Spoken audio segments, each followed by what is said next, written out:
कुलदीप ने एक और प्रश्न लिखा है, अध्यात्म में लोगों को शांति से ज्यादा शक्ति की आकांक्षा क्यों होती है? मेरे मन की भी यही दुविधा है। अध्यात्म में क्या, जीवन में ही यही है ना। अध्यात्म तो शुरू ही तब होता है जब शक्ति की व्यर्थता का बोध प्रारंभ होता है। जो तथाकथित लोग लगता है कि अध्यात्म में हैं और शक्ति की अभिलाषा में संलग्न है, तो वो अध्यात्म में नहीं है। अभी उन्होंने अपना कोई नया संसार पैदा किया। संसार शक्ति की यात्रा, अध्यात्म शांति की यात्रा। शांति की यात्रा ऐसा नहीं शक्ति से अलग थलग विलग होकर, शक्ति की व्यर्थता को जानकर। शक्ति हो सकती है, लेकिन हम अब शक्ति की व्यर्थता को जानते हैं, उसको देखा है, जाना है, जिया है, इसलिए अब वो रास्ता खुला है। तो जो तथाकथित अध्यात्म रहा है वो इसीलिए शक्ति की ओर भागता हुआ लगता है लोगों को, क्योंकि वो उनका अपना संसार है। उनको लगता है संसार में चलो नहीं शक्ति मिली, कोई बड़ा पद नहीं मिला, कोई बहुत धन नहीं आया। भाई हमारे पास तो धन की शक्ति हो सकती है, मसल पावर हो सकती है, बड़ी ताकत हो, बिल्कुल WWF वाली, वो भी नहीं जान पड़ती। दुबले पतले से मरियल से इंसान नज़र आ रहे हैं हम, और फिर हमारे पास धन भी नहीं है, हमारे पास वो भी। तो ऐसे कोई लोग जो संसार से लुटे पिटे से हैं, वो सोचते हैं अध्यात्म में हम जाएंगे, साधना करेंगे और कुछ शक्ति पाएंगे, फिर सब हिला कर रख देंगे। वो लोग, यही आकांक्षा होती है ज़्यादातर लोगों की।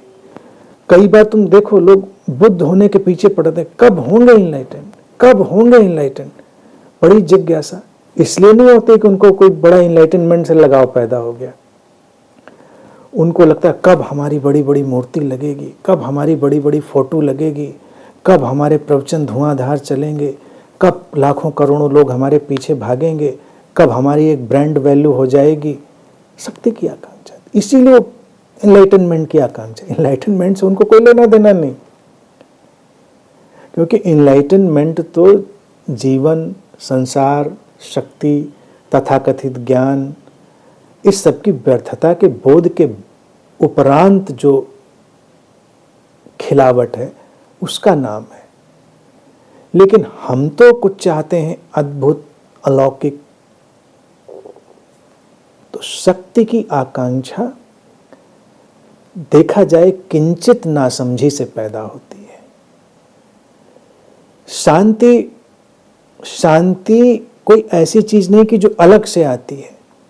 शांति सबसे बड़ी शक्ति है, ये हमेशा ध्यान रखें। शांति से बड़ी कोई शक्ति नहीं है।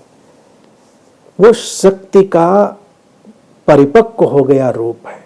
जब शक्ति परिपक्व होती है और बिखर जाती है,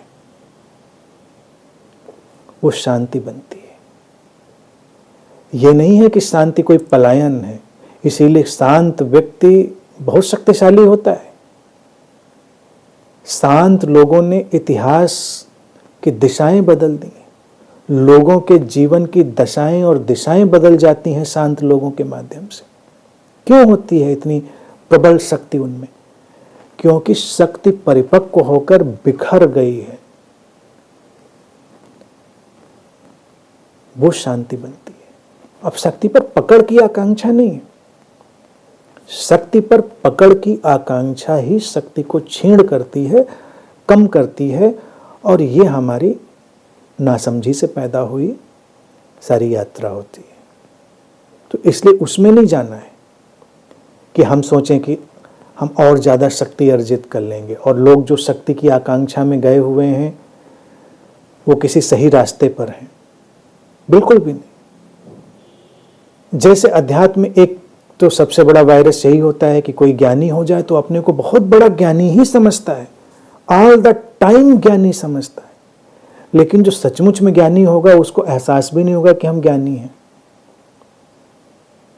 उसको अगर तुम कहो अज्ञानी हो तो कोई परेशानी नहीं, तुम कह सकते हो, क्या परेशानी है इसमें? तो हमने कोई कॉन्ट्रैक्ट साइन किया है कि हमेशा ज्ञानी अपने को प्रूफ करते रहें, तुम मानते हो, खुश रहो।